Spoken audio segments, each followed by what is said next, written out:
Hey, there's Jen. Hey, what's going on? Hey, yeah, good. How are you? Doing well. Thanks so much for joining me. That's fine. Thanks for having us.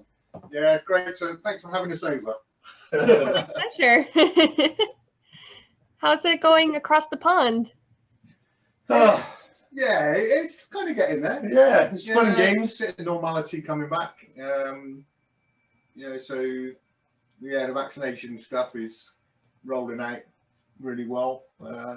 All the infections are going down. So Yeah, we're kind of hopeful we'll be playing soon. Yeah. How's over in Boston?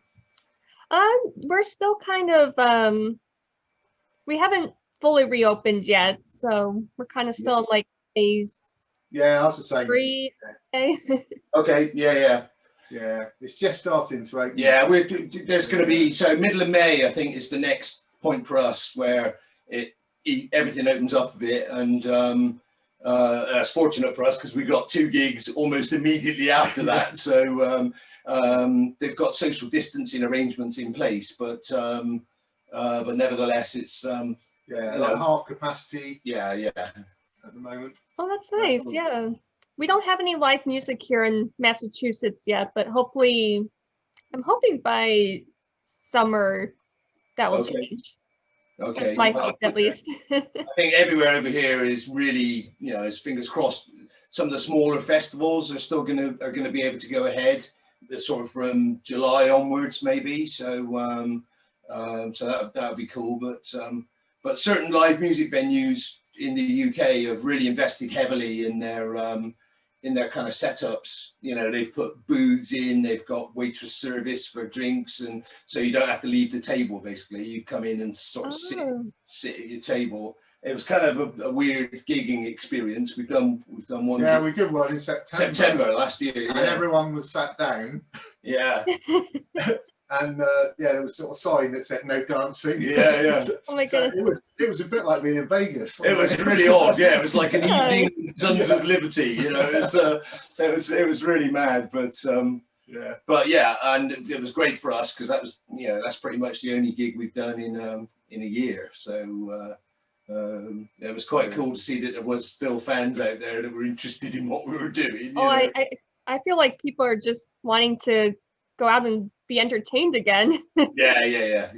Whereas you want to do the entertaining, so and we're fans as well. So we if we're not playing ourselves, we would go and see other bands play. So there's plenty of stuff like that which we're kind of looking forward to as well. So but yeah, so fingers crossed things carry on in the positive direction. And I know.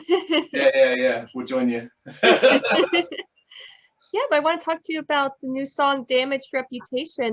That one it's got like such a cool groove to it. By the end of the song, I was just singing it. Excellent. That's the plan. We got you. Yeah, it has got a kind of rolling constant beat behind it. It's quite infectious. So and that goes right the way through the whole song. And it's a bit of a departure for us as well. It's probably one of the heaviest songs we've written. So, and actually to put that out as the first single from the new album, we had quite an internal debate with the guys in the band. Is that the right choice? Should we have gone with something else? But the feedback has been fantastic. So plenty of radio play already, and the videos getting plenty of watches on the. Via our YouTube channel, which has just been amazing. So yeah. Glad you make the right choice. Well, I'm glad you like it as well. We haven't come across anybody yet that's had anything negative to say about it. So but it is kind of quite heavy. It is heavy, yeah. Yeah. Have you heard the album? I haven't had a chance to hear the entire album yet, but I'm really looking forward to it. Yeah. I saw that you guys might have vinyl copies. Yeah. So I'm gonna have to get a vinyl copy because I have a record player. So that's cool. I'm trying to add to my collection. Yeah, it'll be good. The vinyl. It'll be proper gatefold sleeve with lyric insert. It'll be a thing to have. Yeah. If you get vinyl, you want something Yeah, like School's Out or something. You know, Yeah, where a bit you, more special. Yeah. yeah, you just want to hold it and read it and Yeah. turn it Yeah. around. Yeah, and we've had it all mastered separately, and Yeah. it's by a real pro, so it should be good. And the biggest problem is the pressing plants here in Europe for vinyl are massively overwhelmed at the moment. So I think lots of bands have been doing reissues and, you know, special editions and all that kind of stuff because they haven't been able to record anything new. And so yeah, so for our last album, Animism, I think we waited. It was about 8 weeks from submitting everything into the company that does the pressing, and you know, 2 months later, a lorry's pulling up outside and here's boxes of vinyl. But this time round, 4 to 6 months was the Oh wow. is the lead time. So unfortunately, so we caught out a little bit there. It will be probably August before the vinyl is available. But yeah, I mean, it'll be worth the wait. Definitely. Yeah, I love a bit of vinyl. It just sounds great, doesn't it, as well? Yeah, and it's kind of crazy how it's becoming so popular with young people, like college students. Yeah. Here in Boston, we have a really cool record shop, and every time I go in there, there's a younger and younger crowd. I'm like, wow. Yeah, I think they're selling. Is it more vinyl now than CDs? Yeah. Which is crazy. It is absolutely mad, and for us, it's like going back to the old days. You know, I mean, you know, we started our musical fan journey before CDs existed. You know, so actually getting our own stuff on vinyl was quite a buzz for us, because it was kind of like, you know, reminiscent of our old going in the record shop days, buying it, checking out the notes on the sleeve and stuff. So that has been really fantastic. So but yeah, so August, and we'll send, you know, we'll be able to ship a copy over to you. Yeah, we'll sort you out. Yeah. We'll send one over. I'll definitely get one. Cool. Well, yeah, going back to you know, music you listened to when you were growing up, are there any 3 albums, like if you had to listen to only 3 albums for the rest of your life, which ones would you choose? I mean, this is, can you see behind? This is just some of. Okay, that would be hard to choose then. Some CDs, goes right down that wall. So yeah, that's or maybe hard. just one that comes to mind that really stood out from your younger days. I think I'd probably. I would have some Pink Floyd in there. Yeah. So I'd probably have Wish You Were Here. Oh, that's a good one. I'd have to have Shine On You Crazy Diamond. Yeah. I just love that. I love David Gilmour's guitar playing, and I think that album's fantastic. Probably a live album as well to keep me going, and maybe UFO. Strangers in the Night. I think I love Michael Schenker, and I love the songs, and I love the keyboard playing on there is fantastic. So Strangers in the Night, possibly an oldish kind of AC/DC album, maybe Highway to Hell or something older than that.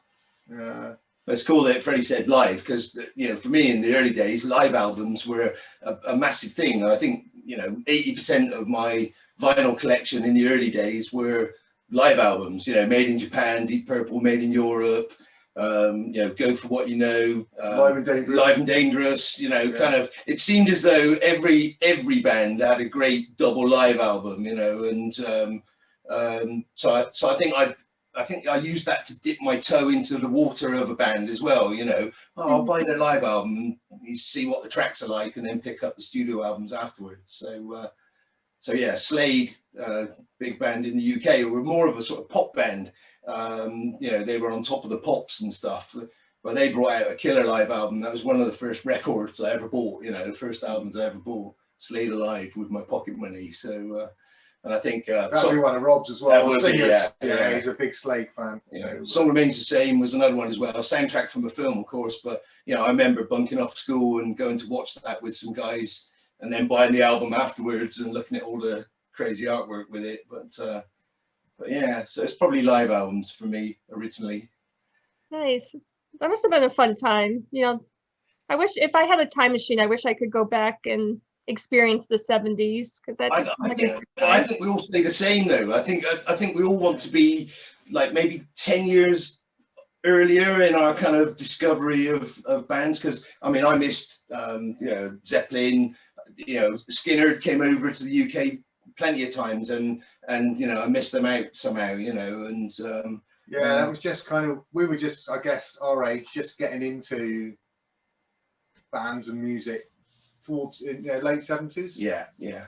But the stuff that came out 71, 72, you know, all the Zeppelin stuff and the Floyd stuff, the early Floyd stuff and things, and the early AC/DC in the mid 70s, you know, yeah, it's awesome. So so I really do think that is something everybody says. It's kind of like there's always stuff in their record collection or CDs or DVDs or whatever that oh, I can't believe I missed them, you know. It was a golden age. It was that kind of transition from the sort of crooners and a lot of the American singers and Andy Williams and Sinatra and stuff. And then you had the Beatles stuff, your Beatles and your Elton Johns, and then it got a bit young, didn't it? It got a bit rockier. And all of a sudden, this creative period, golden period of creativity. Hendrix sort of, you know, early on, kicking off the sort of turning the amps up a bit and getting a distortion. And it's all guitar based as well, you know.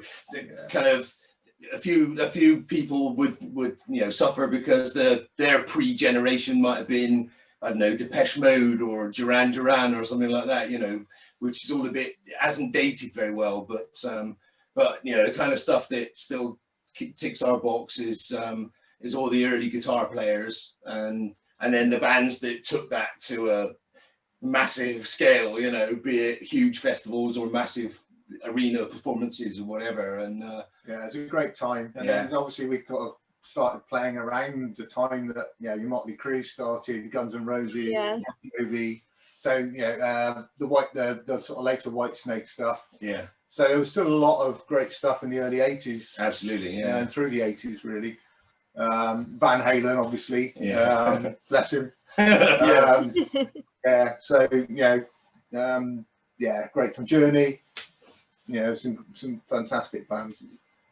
So, yeah, it was, and live, we could go to the local concert hall, and, you know, it was Iron Maiden there, or it was Black Sabbath, or it was Rainbow, or Scorpions.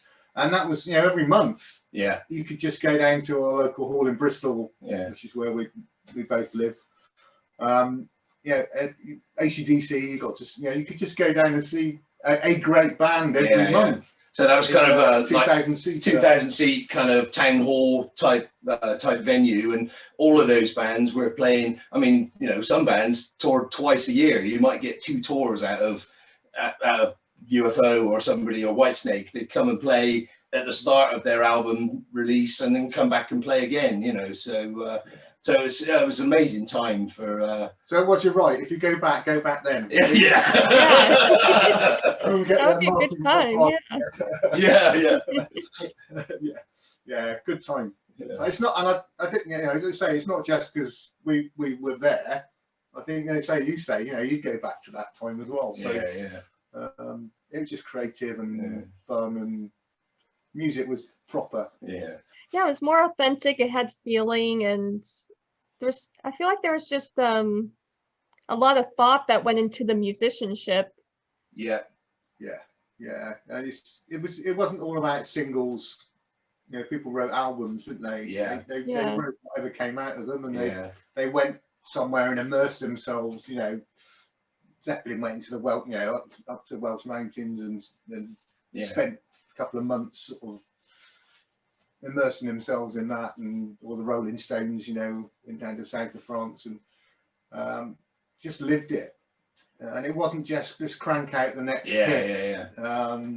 No, and the storytelling of that kind of stuff was really cool too. The lyrics is like exactly, the kind of, and that's one thing that, you know, we really love about Rob from our band. Is kind of, you know, he's got this wealth of kind of crazy stories, and some of them seem like you could have written them, you made them up, but absolutely not. You know, most of what he's what he's drawing on to include in our songs is stuff that has happened to him personally, or people that he knew, or stuff that he's been involved in, you know. So yeah, he's a good storyteller. Very authentic stories, and I think that's, you know, you hit the nail on the head with that sort of authentic level of it's not just baby stuff, you know what I mean? It's it's stories about crazy old people or people that he's been involved in situations, and he has this great way of turning that into a cool song at the same time, or we think it's a cool song anyway. And it's great. A number of people that hear our music and listen to the lyrics and go, I recognise that type of person, I recognise that situation, or they've got an affinity with it, and then it becomes a more emotional thing. Connection, yeah, you definitely. You're allowed into Rob's world, which is a strange place. Yeah. I'm sure it makes for a lot of good entertainment. Yeah. And live, I mean, he pulls out all those kind of things and makes those connections even more human, you know, in the live environment. So yeah, check out some of our live videos if you get a chance. You get some idea of the crazy things Rob gets up to, you know. Yeah, he thinks he's Jim Dandy, doesn't he? Yeah. And so the album will be like a mixture of heavy songs and ballads, is that correct? Yeah, I mean, there's some fun stuff on there as well. Yeah. You know, yeah, we've got a bit of slide, a bit more southerny stuff, and most of our stuff's a bit more southern kind of rock, on the harder edge, sort of Blackfoot, Molly Hatchet sort of stuff, and later Skinner kind of stuff.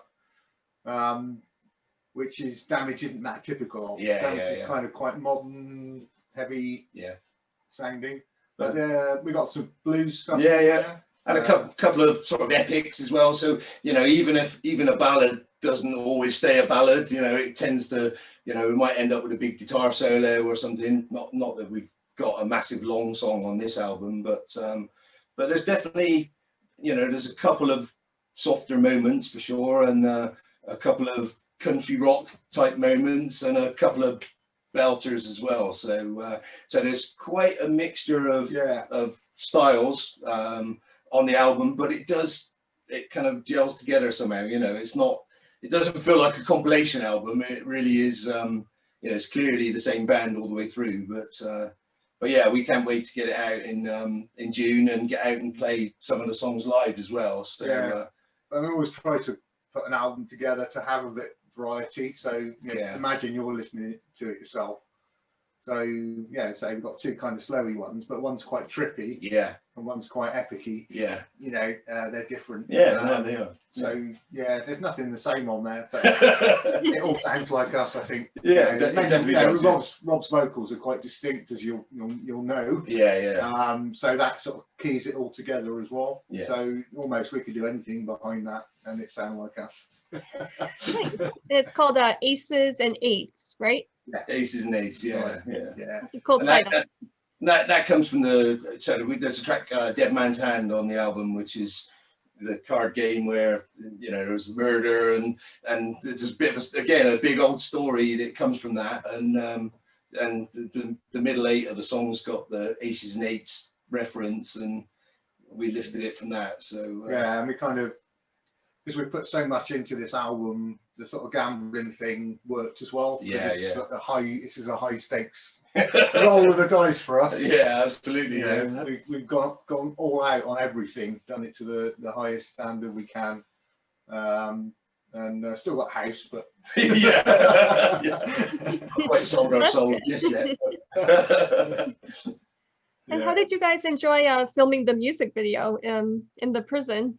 No, that was mad. I mean, again, as Freddie just said, I mean, we've tried to sort of step everything up with this release, and you know, we've done a few sort of home videos and a few live videos and stuff before, but to actually have a venue that kind of lent itself to a bit of a story, that we got to dress up in some silly costumes and stuff, it was really fantastic. And I mean, Tommy Rowe, the guy that helped put that together, was fantastic too, you know. So as well as you know, you can imagine the sort of the director role of a movie, you know, and he absolutely was brilliant at that. But yeah, so we had proper sort of, you know, someone to direct and produce and video it. Yeah, brilliant.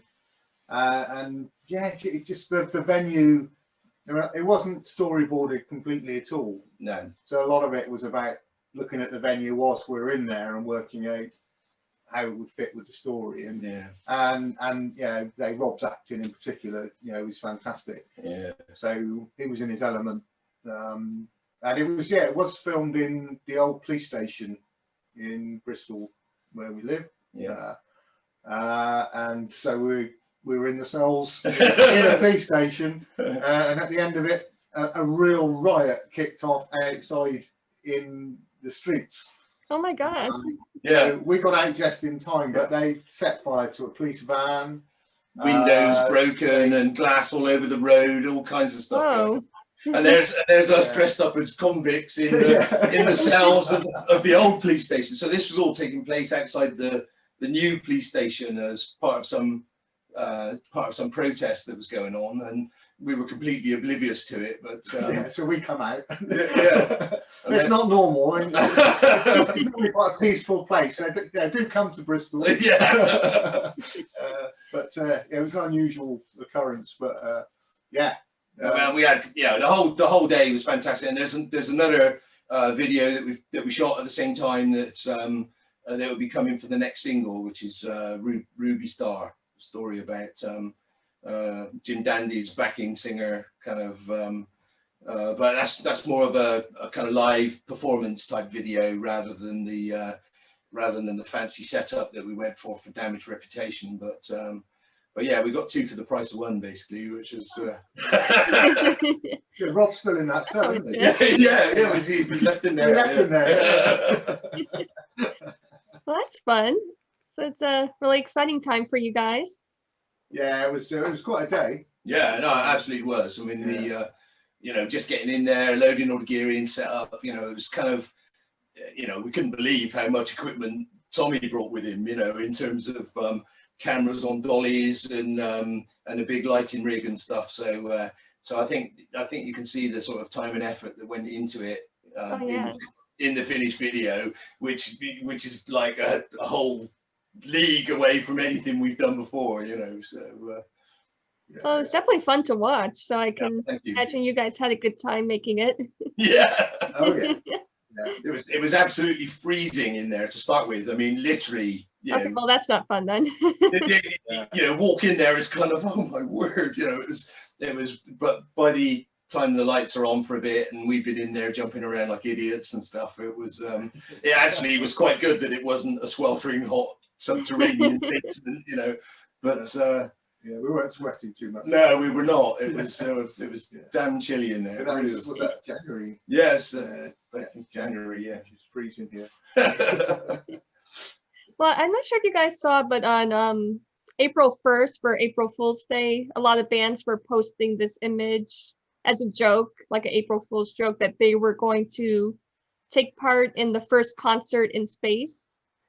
No, I didn't see that. No. Oh, okay, so I wanted to ask you if you had the opportunity to perform in space for the first ever concert. Would you take part in it? Well, yeah. I mean, we're kind of old enough to remember the first journeys to space. Man on the Moon, 1969 and stuff. I remember watching that as a kid. So yeah. I mean, transporting the guitars and the equipment might be a bit of a trick, but. I think we're pretty much up for anything. Yeah.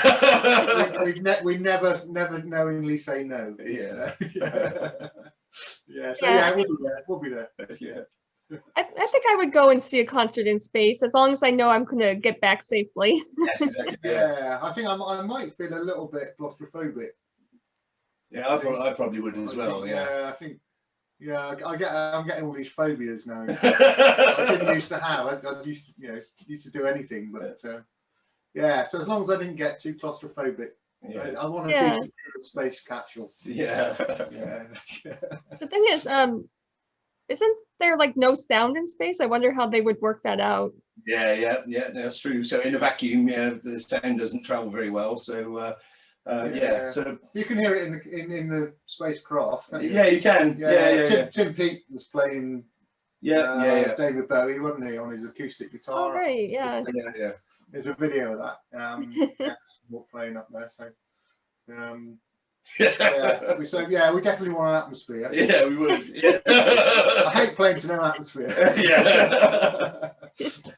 Well, yeah, I guess we have a long ways to go before that ever happens. So most of the April Fool things that happened over here were bands announcing that they'd signed multi-year deals with Sony Records or something, so we had all our friends posting things about crazy things happening for bands, but there was a few stories like that in circulation, but I didn't see the space one. No. Oh, okay. It'll still be on there. Let's go look it up. Yeah.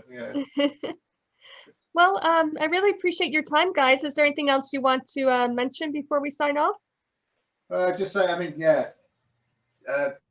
fan base building up nicely over in the US of A. So just thanks to everyone over there that takes the time to listen to us, and the radio stations have been great. And you.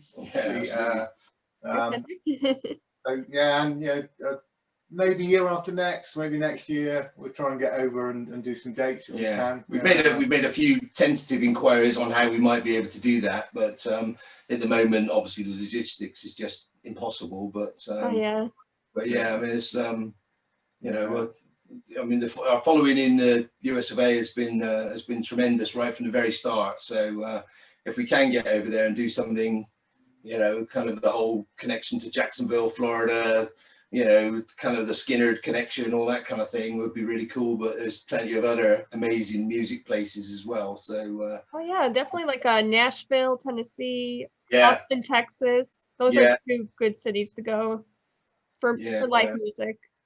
Yeah, Nashville's crazy, isn't it? It's full of musicians. I think every other person's a musician in Nashville. Yeah, I think that's like the up and coming city. Well, I mean, not up and coming, but like a lot of in Boston, there's a music school called Berklee College of Music, and a lot of students are going to Nashville. Yeah, they're kind of avoiding LA now because LA is just saturated. And it's just too cool for music anymore, LA, isn't it? And a lot of the record companies have got Nashville headquarters now as well, haven't they? So. I've probably been there, I don't know, 6 or 7 times in the last 10 years. But and it's amazing how you've only got to do a little bit of looking around. You can find stuff that's not country as well. You can find rock bars. You can find the cool, slightly off the strip kind of places that's doing stuff slightly different. And same with Austin as well. Those 2 roads of bars, just absolutely crazy. But there's plenty of variation there too, so it's not just somebody trying to be the next Dolly Parton or or Bing Campbell or something, but there's some cool rock bands from there as well. So absolutely.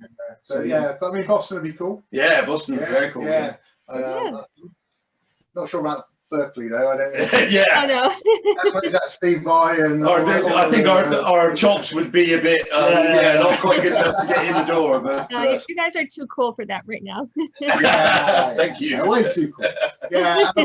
We do ship to the US, so you can order from our shop and we'll send you anything. Definitely. I'm going to do some shopping. Oh, we'll send you an album. Don't buy one, we'll send you one. So thanks for having us. It's been my pleasure. Yeah. Take care, guys. Really cool to talk to you. Thanks. Likewise. Hopefully we'll talk soon. Okay. Catch up. Take care.